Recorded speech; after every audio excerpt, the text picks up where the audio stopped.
Hello everyone. Welcome to Novel Story in English. I will present the story of a love story, forced marriage. Now Anggia is preparing dinner, and she is arranging all the food she cooked a while ago on the dining table while waiting for Brian to return. Not long after, Anggia heard the door open. Sure, it must be her husband. Tap tap tap.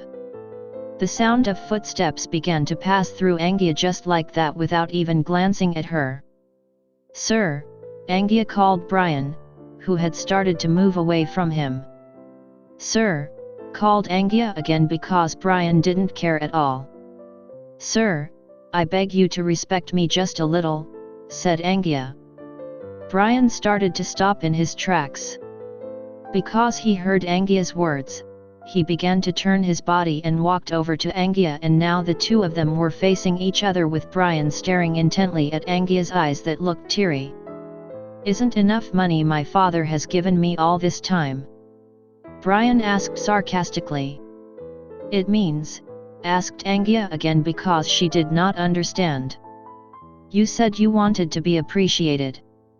What price did you offer? Didn't my father already buy you the money you used to achieve your dream of becoming a doctor and additional medical fees for your father? Isn't that enough?" Brian asked, looking at Anggia intensely. Anggia couldn't believe what Brian said to her. Her tears just started flowing. Her heart hurts so much hearing Brian, who constantly insults and demeans her. But Anggia doesn't want to give up. She will try to melt her husband's heart because that was his promise to Mr. Pasha, his father-in-law. "Just give me one chance, sir. I want to marry only once in my life. And I don't want to play with marriage," said Anggia, trying to beg Brian. She wanted Brian to give her just one chance. "But you're not my taste. I don't want to have a maid's wife. And this marriage is only because you return the favor to my father. That's all. And you don't have to interfere in my business," Brian replied with a yelling tone. "I beg you, sir, just one chance. If I can't, then you can divorce me," said Anggia. She hoped that Brian would grant her wish. "I will never want to live with you. You know the reason why I married you. It was all because my father forced me, and my father threatened to take the company I have now if I refused to marry you," said Brian, expressing his hatred on Anggia. "Then how long will our marriage be, sir? I can't live like this," asked Anggia in a desperate voice. "Why are you complaining? Didn't you sell your life to my father?" Brian asked with a disdainful smile on Anggia, who thought Anggia was nothing but trash in his eyes. "I beg you, sir. I want clarity with our household. I really can't bear to live like this." Hicks. Anggia began to cry because the life she was living was harrowing. "If you want, I'll give you a chance to sit and kneel at my feet and beg me," Brian said. Brian pulled up a chair at the dining table, and he threw the coat he was holding on the floor. He sat with his legs crossed and smiled sarcastically at Anggia. Anggia was silent. She was trying to digest Brian's words. She wasn't sure what she heard. She had imagined that when she grew up, she would marry a prince who loved her. A shadow like Cinderella always haunted her. But what he gets when he grows up is just the opposite. It turned out that marriage was not as happy as he imagined. "Hey, why are you quiet?" Brian asked, who woke Anggia from her daydream. "Don't you feel the slightest bit sorry for me?" asked Anggia. "If you want me to pity you, come sit on the floor and beg at my feet," said Bilmar, pointing to the shoes that were still attached to his feet. "Isn't there another way?" asked Anggia. "Why? Don't you want to?" Brian asked. "Okay," answered Anggia. Anggia continued to shed tears. He started to sit down on the floor. And he shook his head. Anggia seems to have no self-respect anymore. She has run out of ideas on how to melt Brian's heart. He had tried many ways, but none of them worked, and this time he hoped that Brian would be kind to him. "Come on, quickly," snapped Brian. "I beg you, sir. Give me just one chance to be a good wife for you. I want to live a household like people who are happy and proud of their marriage," said Anggia with her head still bowed. Brian took the glass filled with water that had been arranged by Anggia on the dining table. And he started pouring the water right on Anggia's head, who was looking down at his feet. The sound of the water splashed on Anggia's head. Anggia realized she started to look up and looked at her husband's face. He was used to Brian's cruelty towards him. He just cried without being able to do anything. "Why, sir? Didn't you just tell me to kneel at your feet? And after that, you gave me that one chance?" Anggia asked with her head and face wet. "Dream," said Brian.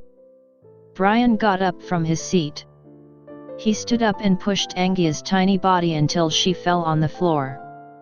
Brian crouched down, and his question started to grip Anggia's jaw very tightly. Anggia started shaking and felt scared. "You're the one who forced me to marry you. And I'm sure you instigated my father to force me to marry a prostitute like you. I'm sure your goal of marrying me was because of wealth," Brian said, and his hands released Anggia's jaw that looked red. "No, sir, Hicks, Hicks, Hicks," Anggia answered with a gulp and a cold feeling from the water that Brian had spilled on his head. "And because you have dared to make me into your life. Then enjoy your suffering. I will make you suffer after that." "I just throw it away," said Brian, and he took another glass which was still filled with water. Brian started to gulp the water and threw the empty glass on the floor right next to Anggia. Krong-ugh. With the sound of the glass breaking, Anggia gasped in surprise. "Tomorrow, my father is here, act as if we are fine. If you want, your father is still breathing," Brian said. After that, he left Anggia, who was crying.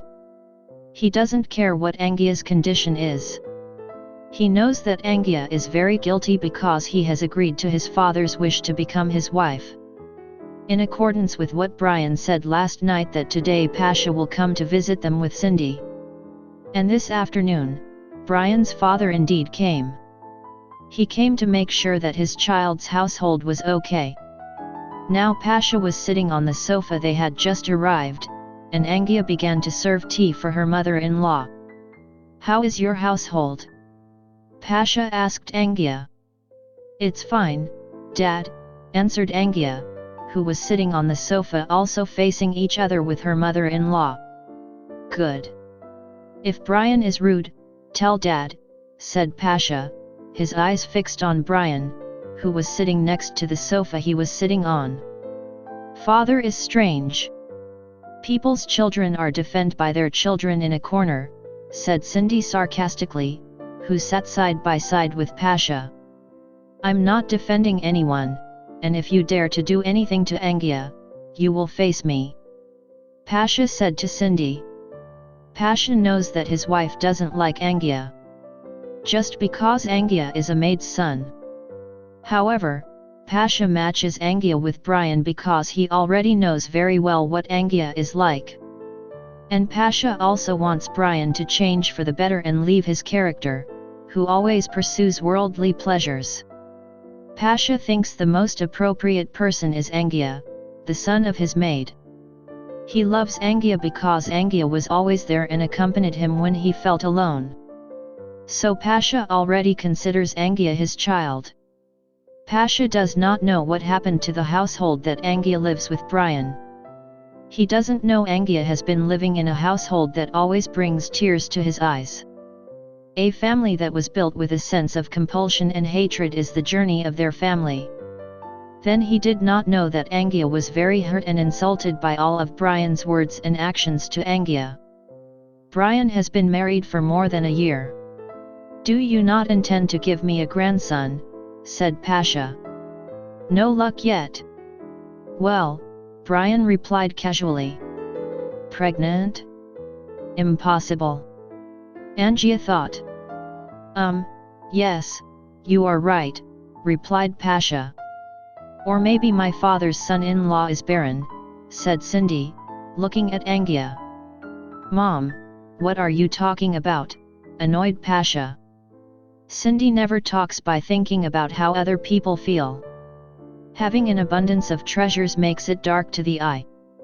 He always looked down on ordinary people even though they were part of his own family. Didn't you see that Dad was married to Dad for a year? Brian was already there. Then what is he?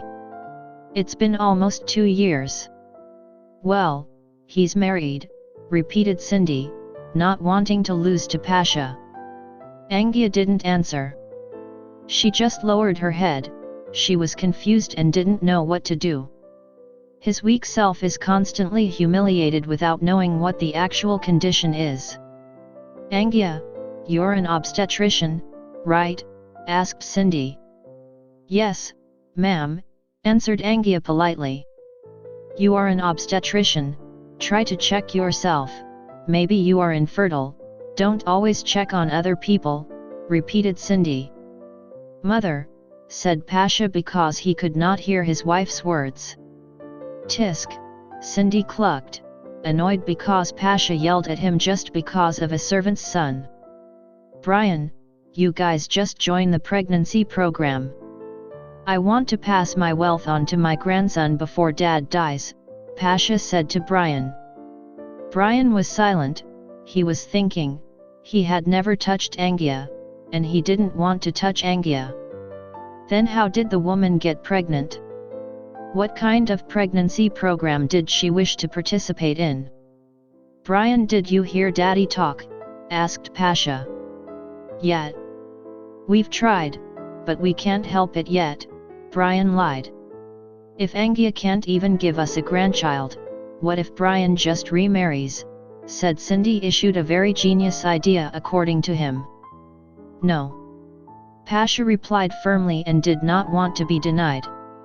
But Sila will definitely be able to give us grandchildren. He's a famous model, and from a respected family too.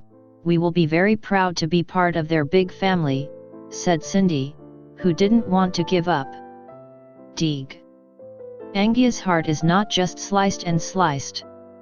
But it felt like he was killed by mutilation. His in-laws didn't think about his feelings at all. He did not understand where the fault lies in being poor until his father-in-law quickly said that living poor or rich is not an option. But God's destiny has determined it. Brian, what about the company? Asked Pasha, who changed the subject because he was still trying to keep Anggia's feelings. Fine, Brian replied with a straight face. Good, if your household is fine and you are always happy, then soon father will leave everything to you because you have been very good at managing the company, said Pasha. Yes, father, Brian answered without contradicting Pasha's words. After that, I will throw this damn woman away. But now, let her just be my doll. Because I still need her, Brian thought. Anggia, have you never been given money by Brian? Asked Pasha. Because Pasha saw Anggia not wearing any jewelry on her body, he knows what the company's profits are, and he is confused and wonders, what is Brian using the money for? A while Anggia doesn't use expensive things like what his wife Cindy uses. You mean Dad? This time it was Brian who asked because Anggia was silent, and he was confused about what to answer. Aren't you ashamed? Look at your wife, said Pasha pointing at Anggia. Look at her innocent body. Only one piece of jewelry is not attached to her body. Where did the money you get all this time go? Who did you give it to? Asked Pasha firmly. Dad, I have it, but I keep everything, Anggia answered because she didn't want to become the target of Brian's anger. Oh, "Aren't you lying?" asked Pasha. "Yes, father," answered Anggia. "What kind of daughter-in-law are you? You can only embarrass your husband," said Cindy.